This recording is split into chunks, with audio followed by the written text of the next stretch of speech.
Learning the Book of Esther. I just want to have a couple of minutes of introduction.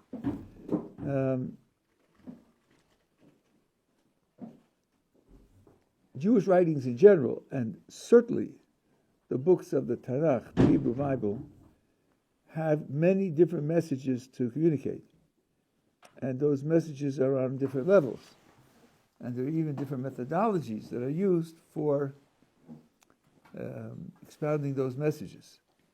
So, and in general, no one of them has precedence over the others. There is, I think, a very widespread prejudice, especially among people who haven't learned Torah sources, that what it literally says is what it says, and all the rest is fluff. That's just nuts. You only understand the meaning of a book if you know what the author's intentions were, and you know what the use of the book in the culture is. There are many very important books where the simple, literal reading of the words, every sentence is false. They're called novels. Novels aren't a waste. They just aren't intended to teach you the true facts. They're intended to teach you other things. So each dimension is a legitimate dimension, and the book communicates many messages at once. Now I'm going to explain one way of looking at the verses in the Megillah, one among 62. And I'm not claiming in any way that my way is superior to anybody else's. I have what I know and what I don't know, and I also have my preferences in the way I look at things. So it's just the Megillah according to Gottleib. That's all it is. It's a way of looking at it, and it's something which gives a certain rich background to what goes on in the Megillah. And one just programmatic idea, the Megillah, one feature of the Megillah which sort of summarizes its presentation is that the book is about a miracle. Talk about the miracle of Purim, but God's name is not mentioned in the book anywhere. So that means the miracle in the story is something that you have to make an effort to see and appreciate. It's not written on the surface. That tells you immediately that there are two levels. There's the surface level, and then there's the message behind the surface level. And by the way, for those who want to think about the fact that it doesn't have God's name in it, there is in fact another book of the Hebrew Bible that doesn't have God's name in it, and that's the Song of Songs. So it isn't unique to this book.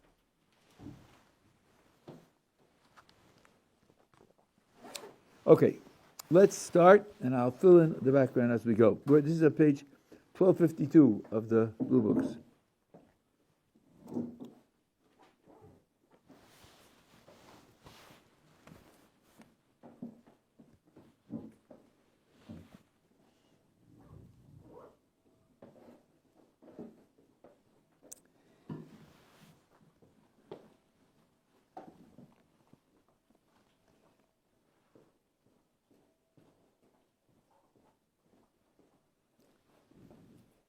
$12.52. It came to pass in the days of Ahasuerus. Most of the books of the Hebrew Bible are life stories or sections of life stories. They're about particular people. Aside from the antecedent material, the 5 books of Moses end with the death of Moses. Because essentially, it's his story. The prior part is a lead up to that story. And so the books are called after the names of the prophets because the book of Isaiah is largely about what happened to Isaiah and what Isaiah did, and so forth and so on. There are exceptions that some chapters are added on, but the vast majority are that way. Now the very first words in the book came to pass in the days of Ahasuerus, and the very last words in the book are on page 1261, King Ahasuerus levied taxes in the mainland and the islands all his mighty and powerful acts, written in the Book of Chronicles, and then there's a caption about Mordechai at the very, very end. But from the beginning to the end, it's a story about what happened to Ahasuerus. That's what it is on the surface. So we will have to try to appreciate, eventually, why Ahasuerus should be the one who the story is about. After all, Mordechai and Esther play a very large role in the book, but it doesn't say it happened in the days of Mordechai or it happened in the days of Esther. That's just introduction to something. It's a promissory note. Now, who is this Ahasuerus? Who reigned from Hod to Cush over 127 provinces, so he had an empire under his control. And who reigned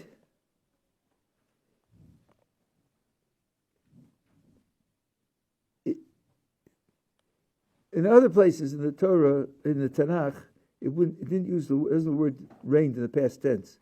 He was the king of, with a noun, rather than reigned as a verb.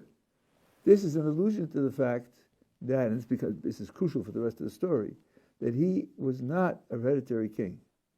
He was not the child of prior kings. He assumed the control, and because he didn't have the royal blood flowing in his veins, his legitimacy for him was always a serious problem. And we'll see a dozen places in the story where he's worried that maybe it won't go down well, or maybe people won't agree, or maybe they're stepping out of line and maybe not doing what's traditional. He's always concerned about his popularity and his control. So, what happened? In those days, when King Ahasuerus sat on his royal throne, which was in Shushan, the capital, in the third year of his reign. So this is not the beginning. It's the third year into his reign, the story starts. He made a feast for all his officials and his servants. The army now, the Hebrew word here, chel, just means a large body of people who are in service. It doesn't have to mean soldiers. Persia and Media, the nobles and officials of the provinces being present.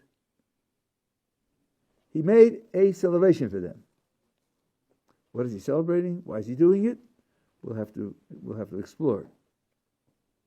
What did he do at this party? He displayed the riches of his glorious kingdom. He's showing off his wealth. Why is he showing off his wealth? There's got to be a reason for this sort of thing. And displayed the riches of his glorious kingdom and the splendor of his excellent majesty for many days. 180 days. This is a 6-month bash. Even Los Angeles could take a lesson from this. They don't make parties for 6 months straight. Ahasuerus, he's going 6 months straight. So something spectacular has to be happening here.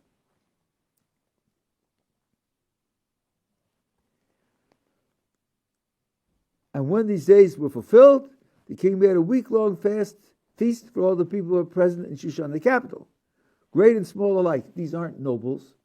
These aren't leaders. These aren't people of authority. These are everyone in the city of Shushan, which is the capital. In the courtyard, I don't know why the English translates court for Chatzer. Chatzer is a courtyard. It's not, like where the Supreme Court sits. It's not where there are judges. It's a courtyard. Courtyard of the garden of the king's palace. Now the book describes the riches that were on display. There were hangings of white, fine linen, blue wool, held with cords of fine linen and purple wool, upon silver rods and marble pillars. The couches of gold and silver were on a pavement of green and white, and shell and onyx and onyx marble. So it was absolutely splendid. Absolutely splendid.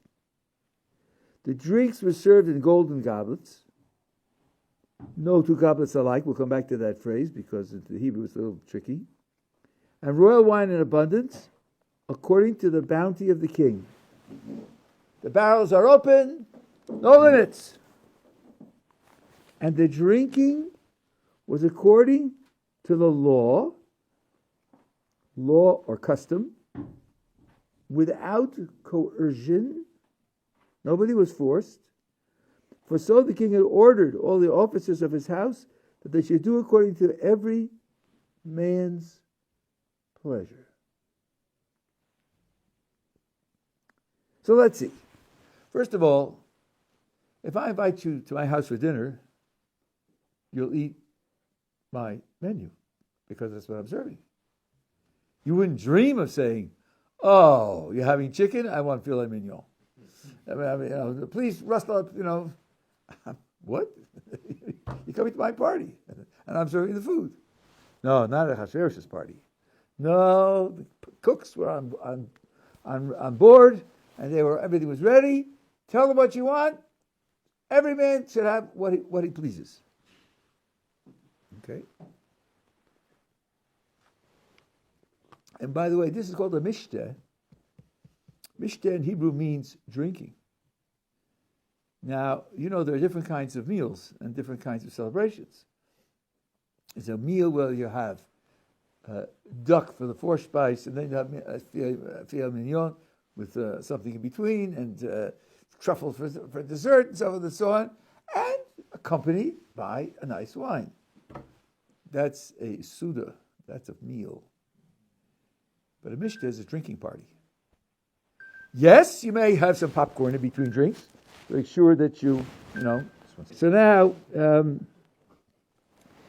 it's something which has to please everybody. So obviously he's concerned with pleasing everybody. I told you a moment ago that he's concerned about his popularity. So this is really an exercise in popularity. Now, why should he show off his riches? Because one of the weaknesses of kings is that they are subject to influence by those who pay for their extravagances, like wars or luxury and so on and so on. So if he's leaning on someone rich to do that, then he's can be influenced. And what he's doing is sending a signal: you can't influence me because I'm fabulously wealthy on my own. I'm above that. And by the way, I will add a political footnote. I don't know if you're aware of this, but President Trump does not take a salary. So, how does like $1 a year, just to have in order to be sure that you're really employed, right? Anyway, so now that's the second element here, and then the people in the capital are people who know things. They have friends. They have inside leverage and so forth and so on. You want them on your side. You want them to be. See, if you'll study the history, especially the history of dictatorships, autocracies, there's always a worry, if there was one person at the top, that other people are going to look for ways to take his place at the top. And if you trust somebody, if you need somebody like a great general in the army, or a great politician who can do negotiations for you, there's a chance of his forming allies within the various underlings, and then leading a kind of revolt. This happens all the time. Stalin was famous for every 20 years killing all of his closest people, because otherwise he would be vulnerable. So Ahasuerus didn't have the support or strength to do that, so he tried to do it with favors. So he makes the 6-month bash for all the people who are people of authority, and he makes another week bash for the people in the capital. Now, what's triggering this is at this particular time, in the middle of the 3rd year of his reign. So the Megillah in English says the drinks were in gold cups.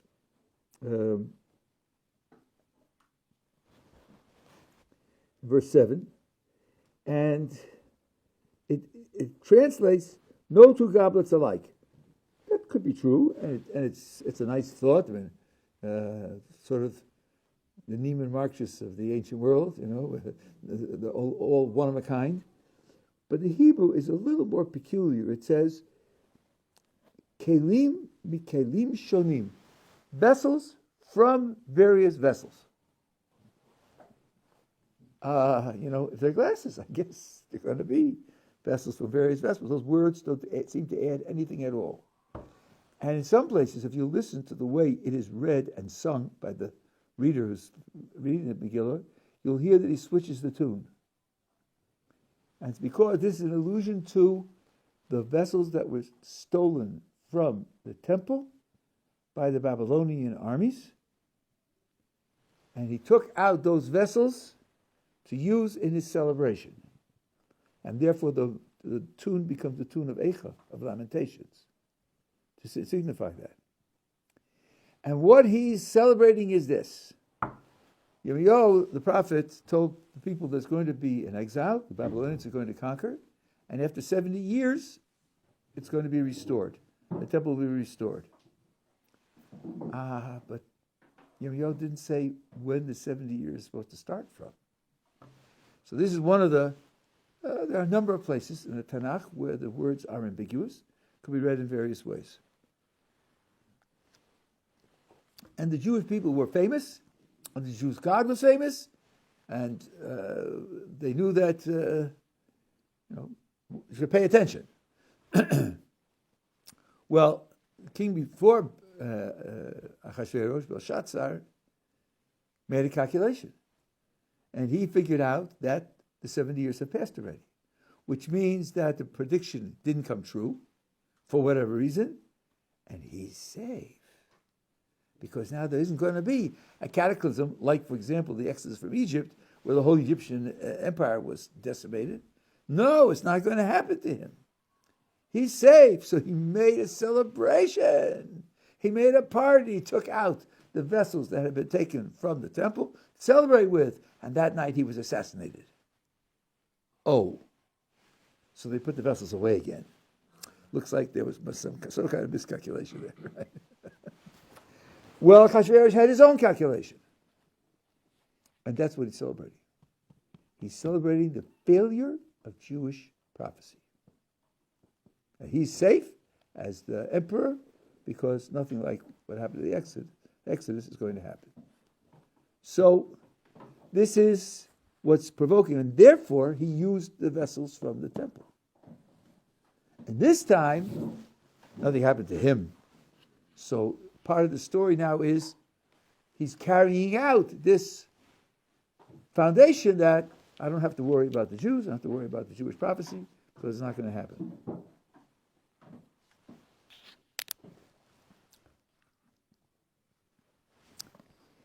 Now, the oral tradition tells us everybody's there.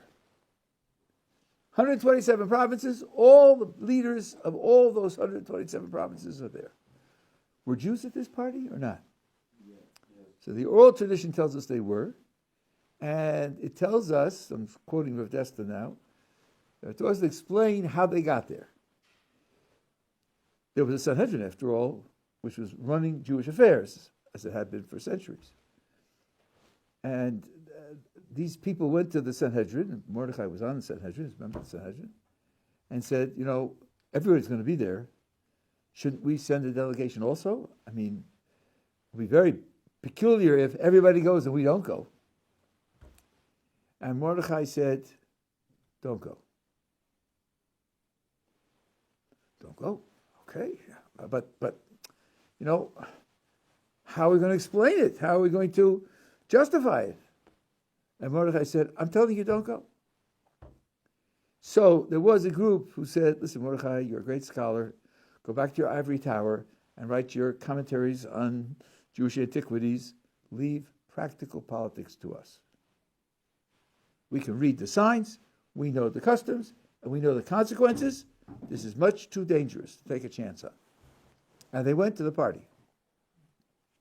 Well, remember, the instructions to the servers was, do what each person wants. So this person says, no lobster for me. and only kosher slaughtered meat, and they got everything they wanted. They got everything they wanted. And the result of this event is nothing happens to them. Years go by, nothing happens to them. And this becomes the beginning of a subtext, the Jewish experience of these events and how to interpret it, which we will carry out. I just want you to know that they're participating in this celebration, and the celebration is motivated by the failure of Jewish prophecy. So it's like attending a celebration over your own death. You can see why that would be perhaps something that would require some careful thought as to whether you should do it or not. But that's what's going on in the background here. Okay, now, Vashti the queen also made a feast for the women in the royal house of Ahasuerus. So as we'll see, the Malbim points this out, sometimes it's Vashti the queen and sometimes it's the Queen Vashti. You'll see it vary. And the rough difference is, one she does as her own person who's functioning as queen, and that's Vashti, the queen. And then when it's reversed, it means her position requires it, or it's relevant to it, but she as an individual person is not the driving force behind it. Now Vashti happens to be the granddaughter of Nebuchadnezzar. She is royal. She is royal. And she has her own authority. And what does it say here? Vashti the queen also made a feast for the women. She made it. He didn't make it for her, and he didn't tell her to make it. She just made it. And where did she make it? In the royal house of Ahasuerus. She made it in his house.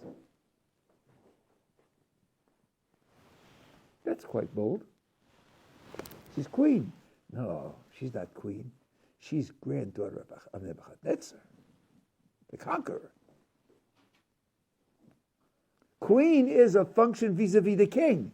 That would be defined by her relationship to Ahasuerus. No, she's Vashti. And so she makes it in his house.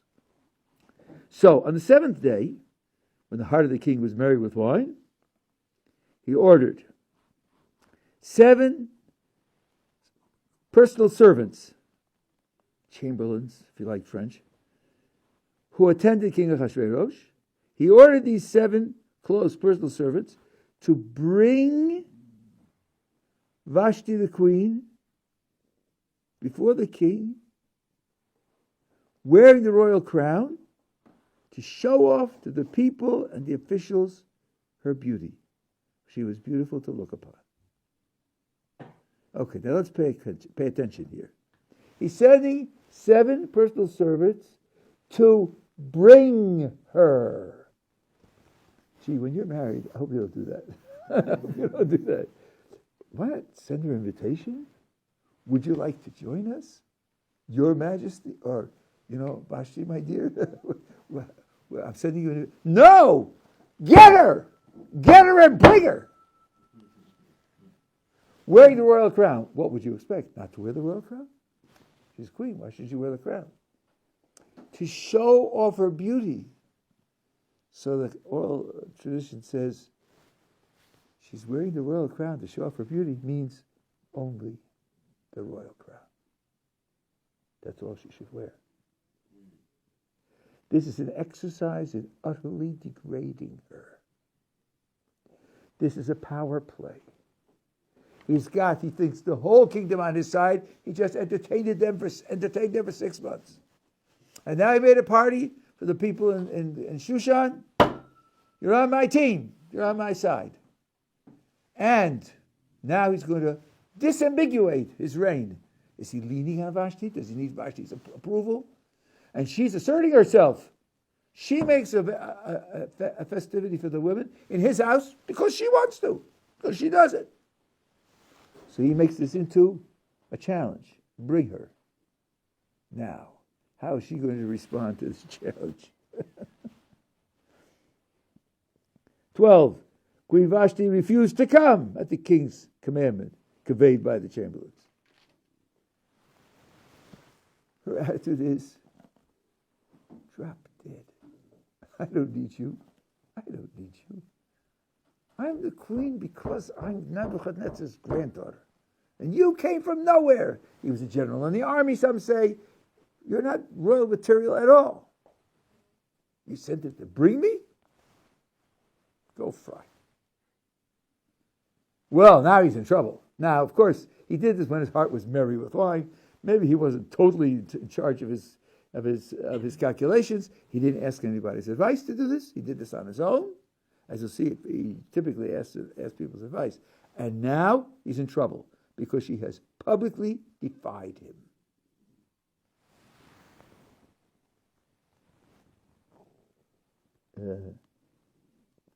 Queen Vashti refused to come at the king's commandment conveyed by the chamberlains. The king therefore became very incensed, as anger burned in him, because now he's got a crisis. What is he going to do? Give in? That means from then on, she's running the show. Not give in, but then she is the granddaughter of Nebuchadnezzar. Not easy to somehow depose her or get rid of her and then face how the people are going to look at it. So he has a problem. Well, then, 13. King conferred with the experts who knew the times. For such was the king's procedure to turn to all who knew law and judgment. Because whenever he had a decision to make, he wanted to make sure that this was consistent with the traditional policies of the Malchus, the kingdom. Since he wasn't an insider, he didn't know all the ways the kingdom works. So he might always make sure to consult with his advisors, and he didn't dare to exert real absolute authority like an absolute dictator, because again, doesn't have that legitimacy.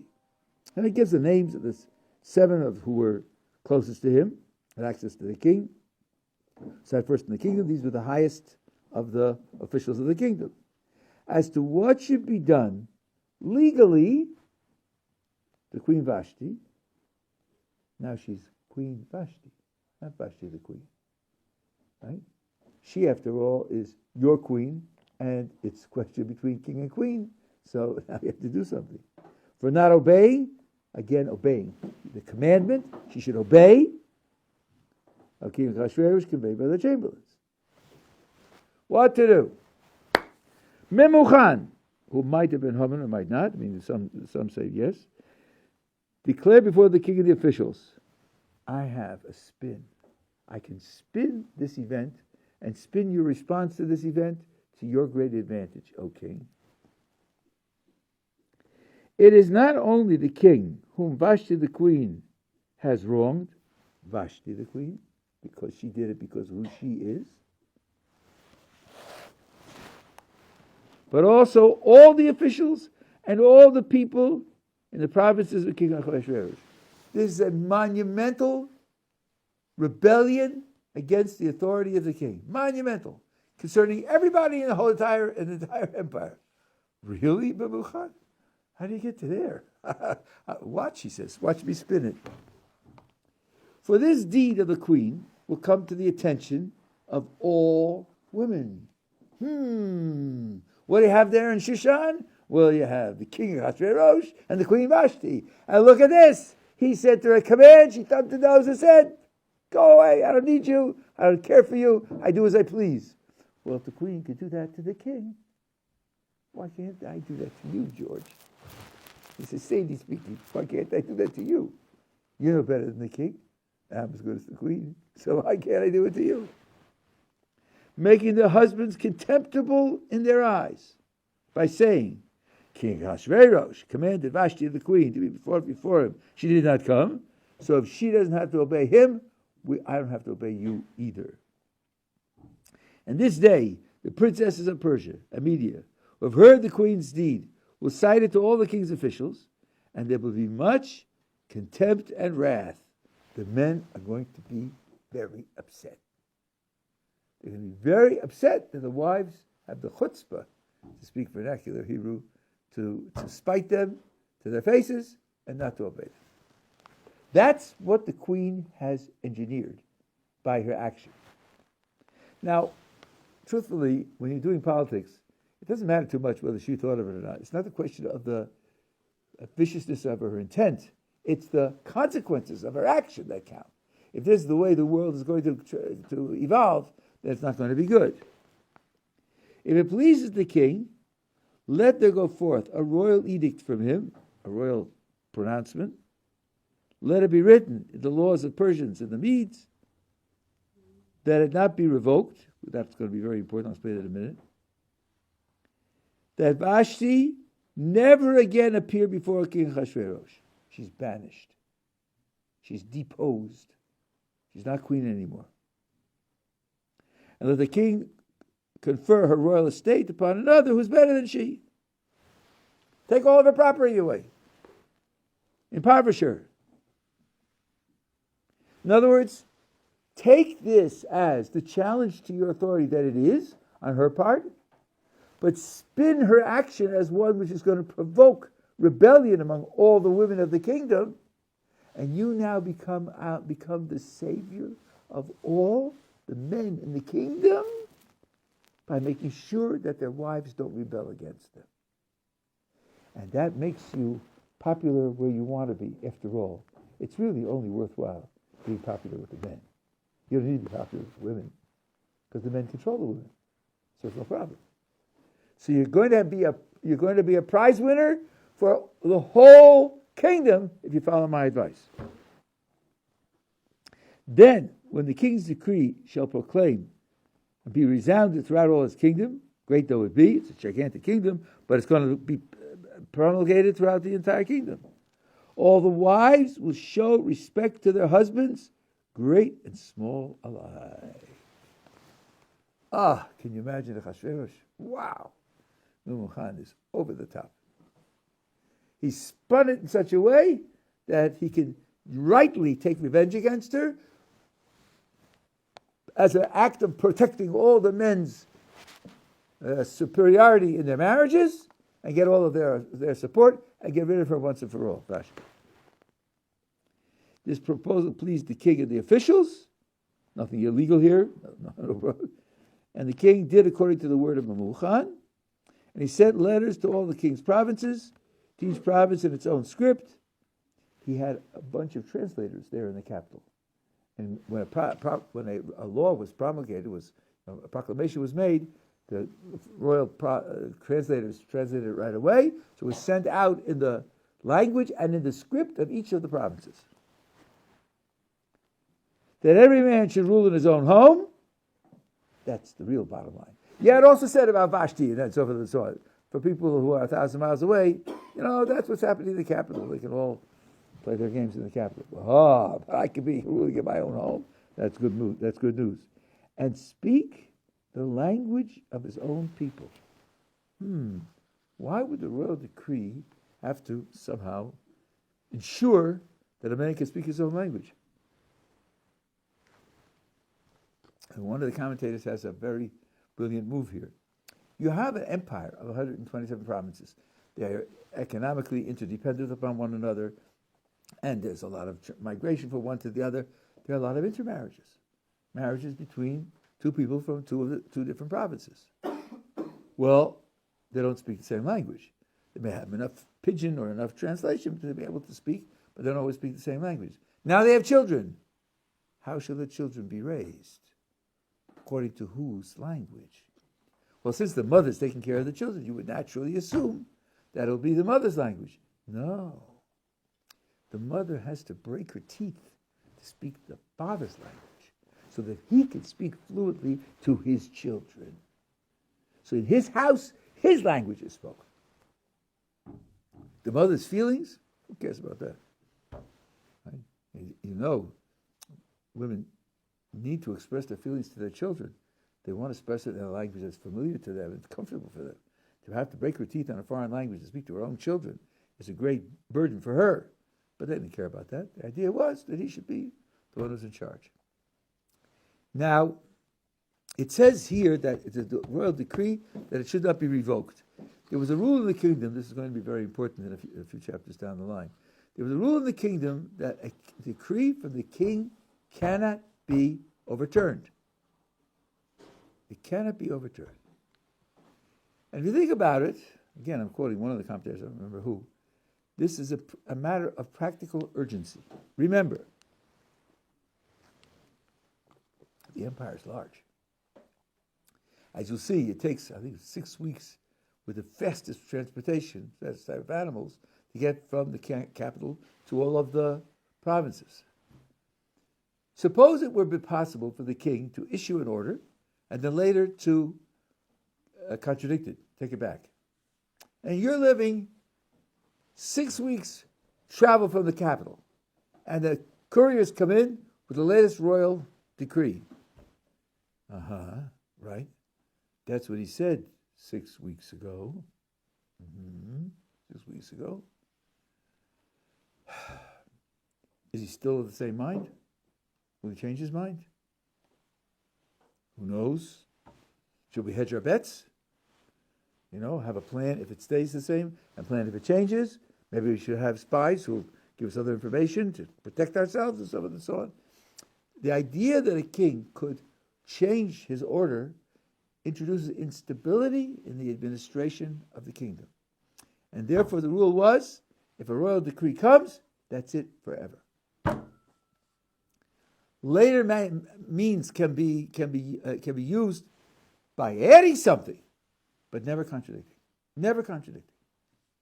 That's one feature of the way the kingdom was run. If you think about it, it's a practical move to ensure the stability of the administration of the kingdom. And by the way, having said this, I want to just introduce you to a footnote. These are interesting things about how politics is done. You probably have heard that in medieval times, where you had absolute monarchs, there was someone called the court jester. Maybe you think, kings have heavy business and difficult things, and from time to time some humor would be good for his mood. No, that's not the purpose of the court jester. Those kings were absolute. You couldn't contradict the king. You couldn't contradict him. Off with your head. You'd be killed right away. Unless the contradiction was made in a joke, where the onlooker could say, well, he was only joking, he didn't really mean it. And that's how the king got real feedback about what he was doing and the mistakes he was making. Because otherwise you couldn't do it. So the court jester was the one who could express critique of the king in a joking manner, so the king could get some valuable feedback. So again, there's a chachma here. There's a certain wisdom here that's being acted out. At any rate, that's where chapter 1 ends. The sequence of the removal of Vashti. Now, the oral tradition says that she was executed as well. That it doesn't say in the text, because nothing later on in the text hangs on it. The idea is simply that he got rid of the queen. And now comes the beginning of chapter 2, where there's something extremely important. After these things, when the wrath, meaning the anger of King Ahasuerus subsided, he remembered Vashti and what she had done, what had been decreed against her, and now he sets about getting a new queen. Now I want to ask you, after these things, the wrath of King Ahasuerus subsided, he remembered Vashti. Vashti. I haven't seen her around in a while. Is she in Acapulco running up the credit cards? Oh, slipped my mind. Yes, right, we deposed her. Do you think he forgot in between? I don't think that's conceivable. So if he didn't forget in between, what does the text mean when it says he remembered? And the answer is, it didn't say he remembered. That's only the English translation. The Hebrew word is lizkor, and lizkor in Hebrew doesn't have to mean remember something you forgot. It doesn't have to mean that. Lizkor in biblical Hebrew can mean that now is the time to take an action on the basis of a past event. It now becomes relevant to a decision.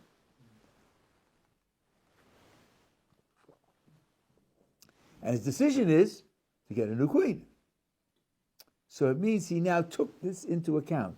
And this is very important to know because just as you davened in the last 2 days, and you said 6 times, Ya'lev Yavo, V'zacher V'ikbaked, that Kiviyachol, you're asking that HaKadosh Baruch Hu should remember. And taken literally in English, that's very peculiar. Yes, they remember. I mean, no possibility of forgetting. It's not in the possibilities for the Creator to forget something. So, once you understand that what it means here is that it's taking account of a past fact, making a present decision, you understand that that doesn't have to happen always.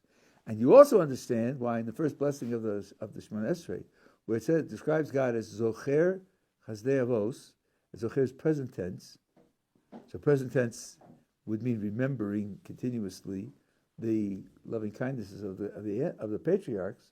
It means the contribution to the world of the patriarchs is a constant theme that's always taken into account. It's not the only thing that's taken into account, but it's always there. It's never irrelevant. When God runs the world, the Chazdei Avos are always part of the picture. It was something which the patriarchs accomplished. Now let's look at the assignment to the method of getting a new queen, and you'll see in spades what I told you at the beginning. This is verse 2 in chapter 2. Then the king's pages said, let there be sought to the king beautiful young maidens, and that the king appoint commissioners in all the provinces of his kingdom, that they may gather together every beautiful young maiden to Shushan, the capital, to the harem under the charge of Hagar, the king's chamberlain, guardian of the women. Let the cosmetics be given to them. Then let the girl who pleases the king be queen instead of Vashti. Wow! The king says, bingo, that's great. It's great. But let's think. What's the procedure here? Well, you need a queen. What are the qualifications for the queen? 2. Beautiful and pleases the king. Gee, I don't know. If you're king and you have a queen, wouldn't you look for someone who might have brains to help you make decisions, or might have connections that were useful for you? Solomon married the women for the king because they make the political connections. Or maybe she has wealth that you can lean on. No, just beautiful and pleases the king. Can you figure out why? He doesn't want another Vashti. He doesn't want another one who can proclaim, I'm here because I'm important. I'm here because I have some superiority or something the king needs. No, he wants a girl who's totally dependent upon his pleasure. So that when she makes the slightest false move, he can say, get me another one. I don't want this one. This is Ahasuerus, the fearful Ahasuerus, the one who's worried about his authority and his power. Ahasuerus who has to protect himself. Get me the least qualified girl. Follows from his general position and the history of it up until now, up to that time, as perfectly. And you will see that Esther is very careful to walk this line. She's very careful to walk this line. Not to challenge his authority in any way, or even to appear to challenge his authority. Okay, this is the groundwork. And Mir Hashem, you're having a trip tomorrow, I understand. So I'll see you, Mir Hashem, on Sunday.